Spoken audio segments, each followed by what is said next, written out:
We have McDonald's at home. We have Hair by Chrissy at home. Okay. And here's how to do it for under $200. Okay, this is no disrespect to Chrissy. I love Hair by Chrissy. She is my entire feed on Pinterest for beauty. Okay, she kills it every time. But I got quoted to go into the salon and get extensions done.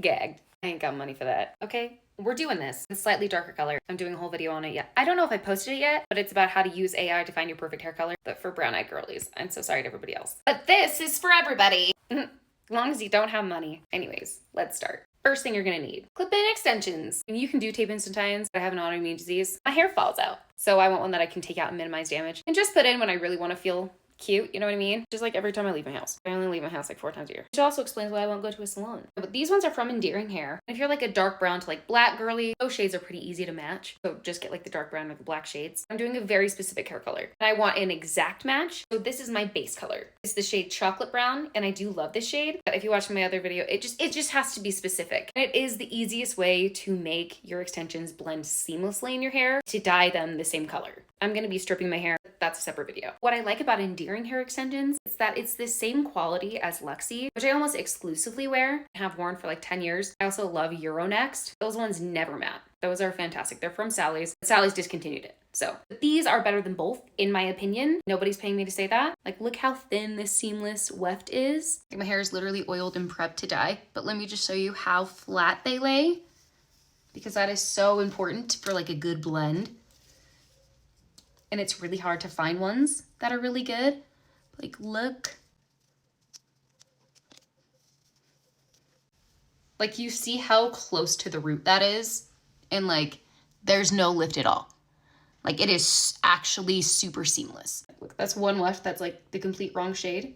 But like, the blend is still pretty good. Like, that is actually pretty crazy. But again, yeah, this is the shade chocolate brown. And to get a perfect match, you do want it to be slightly lighter than the color you're gonna put over it. Brief synopsis, I'll have a whole video on the color dyeing part. Strip the color, I'm using Color Oops on my own hair. You don't do that to the extensions. And I could gatekeep the colors that I'm using, so you have to go watch the video if you want like the super brief synopsis. This is what we're using. From Sally's, it's 5RC, light copper brown, mixed half and half with light golden brown, 5G, just mixed with 10 volume developer. I'll be going in with medium brown just at the roots. And I'll also be going in with this color on the extensions themselves, but just to go from here about down to there, just to blend it out so the dark parts of my roots also blend into this so it looks seamless. Again, for the color, I'll have an entirely different video that's more in depth if you're really interested. If you're not, that's fine. This video is more about how to cut in place and blend extensions and how to style them to look like Hair by Chrissy, because that's what we all want. You know what I mean? But anyways, I'm gonna go color everything and I'll be right back. Okay, L'Oreal pulled a little dark, but that's okay.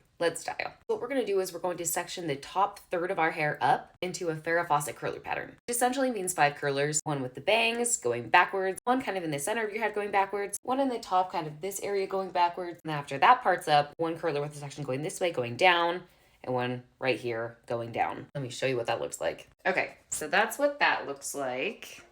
And you're just gonna slightly curl the bottom half of your hair away from your face. Then we're gonna cut our extensions, curl our extensions, and put them in this bottom half, bottom 2/3. Okay, girls, you're gonna angle your scissors down and just slightly pinch and go down both sides like a V. And then you're gonna take it from the top and do the same thing really lightly to create layers in the actual hair itself. And you want the shortest layer to match up with the shortest layer of your own actual hair, which for me is pretty short. But you're going to do this to every single weft in this exact same pattern, and you're gonna curl them all the exact same way. No matter where you place them, they'll be curled in the right direction and they'll look natural. You can see me doing the exact same pattern on this weft too, and that's what you're going for. Girls, just remember when you're cutting hair, we never want to go straight across and make a chopping thing. That's not how you do it. You're angling your brush down really far and doing tiny little pinches as you go all the way down your weft. This is to make sure that there's no blunt edges. That'll make your haircut look super choppy. So every motion you do with the scissors is gonna be that. Then to curl them, I'm not gonna lie, I hold them in my mouth like this. You're gonna take 1/3 and curl it inwards toward the extension. All the way down. And then the middle one you can do either way. That one doesn't matter as much. Then on the last 30, you're gonna do it the opposite of what you did the first one.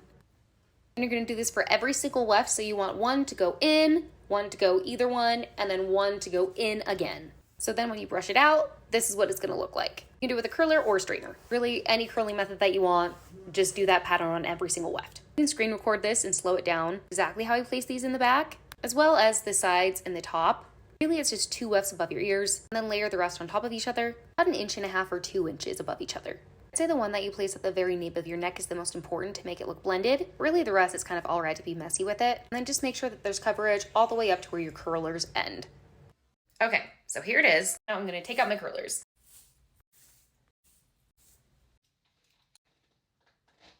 Okay. Look good? Is it perfect? Yes, it sure is. I love the extensions. Go from darker to lighter so it looks like a balayage. Anyways, love ya. Bye.